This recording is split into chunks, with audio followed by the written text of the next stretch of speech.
ذوالفقار، نام سنتے ہی ایک ہیبت سی محسوس ہوتی ہے۔ صحیح کہا۔ لیکن سوال یہ ہے کہ یہ تلوار آئی کہاں سے اور کیسے یہ حضرت علی رضی اللہ عنہ کی پہچان بن گئی؟ آج ہم نے جو مواد دیکھا ہے نا، اسی سے اس کی کہانی سمجھنے کی کوشش کرتے ہیں۔ بالکل، ذوالفقار کی تاریخ کیا ہے، اس کی اہمیت کیا تھی، اور یہ کیسے صرف ایک ہتھیار سے بڑھ کر ایک بڑی علامت بن گئی۔ صحیح، مقصد یہی ہے کہ اس تلوار کی جو وراثت ہے نا، وہ اتنی گہری کیوں ہے، یہ سمجھیں۔ تو شروعات یہاں سے کرتے ہیں کہ یہ تلوار ملی کہاں سے تھی۔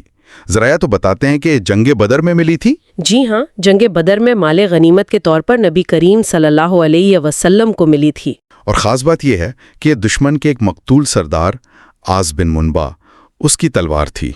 اوہ، یعنی یہ پہلے سے ہی کسی اہم شخصیت کی تلوار تھی؟ جی، عاص بن منبع قریش کا ایک بڑا نام تھا، تو اس کی تلوار کا ملنا وہ صرف ایک ہتھیار کا ملنا نہیں تھا، بلکہ قریش پر ایک طرح کی فتح کی نشانی بھی تھی۔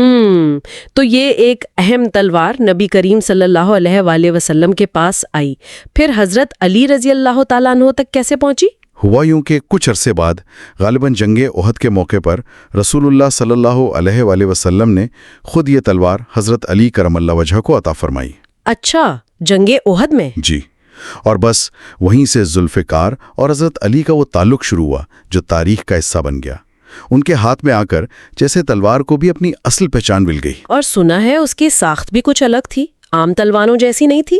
بالکل، جو روایات ہیں ان کے مطابق ہو سکتا ہے کسی عرب لوہار نے بنائی ہو یا شاید یمن کے کسی کاریگر نے۔ مگر سب سے خاص بات اس کی نوک تھی۔ وہ دو شاخہ تھی، یعنی آگے سے دو حصوں میں بٹی ہوئی، یا کہہ لیں کہ دو دھاریں تھیں اس کی۔ دو شاخہ نوک، یہ تو واقعی منفرد بات ہے۔ جی، اسی شکل کی وجہ سے تو اسے ذوالفقار کہا گیا۔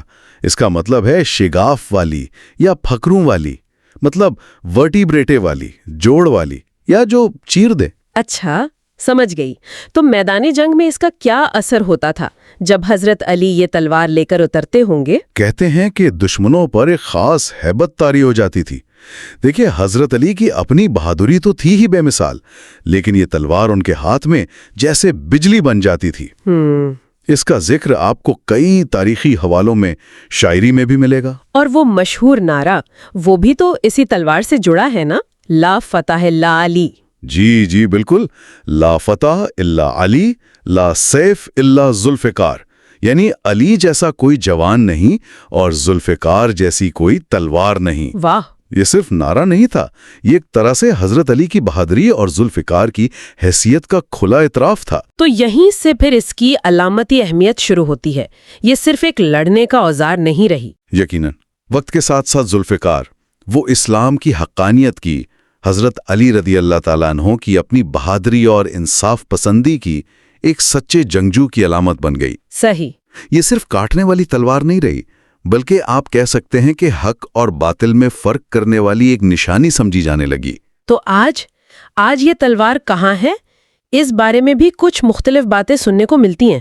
جی دیکھیں، حتمی طور پر تو کچھ کہنا مشکل ہے، لیکن جو مواد ہمارے سامنے ہے اس میں ایک عقیدے کا ذکر ملتا ہے۔ اچھا، خاص طور پر شیعہ مکتبہ فکر میں یہ عقیدہ پایا جاتا ہے کہ یہ تلوار محفوظ ہے، اور جب امام مہدی علیہ السلام کا ظہور ہوگا تو یہ تلوار ان کے پاس ہوگی۔ یہ ایک عقیدہ ہے جو ذرائع میں بیان کیا گیا ہے۔ تو خلاصہ یہ ہوا کہ ذوالفقار چاہے آج ظاہری طور پر موجود ہو یا نہ ہو، صدیوں بعد بھی حضرت علی کی شجاعت اور ان کی پہچان کی ایک لازوال علامت ہے۔ بالکل، اس کا نام ہی کافی ہے۔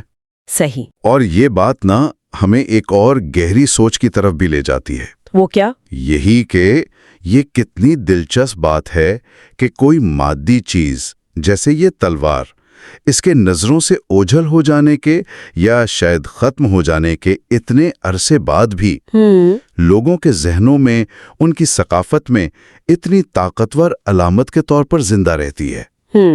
یہ تو ہے۔ آخر کیا چیز ہے جو تاریخ کی کسی شے کو ایسی لازوال پہچان دے دیتی ہے جو وقت کی قید سے آزاد ہو جاتی ہے؟ یہ سوال صرف ذوالفقار کے لیے نہیں، تاریخ کی کئی ایسی نشانیوں کے بارے میں سوچنے پر مجبور کرتا ہے۔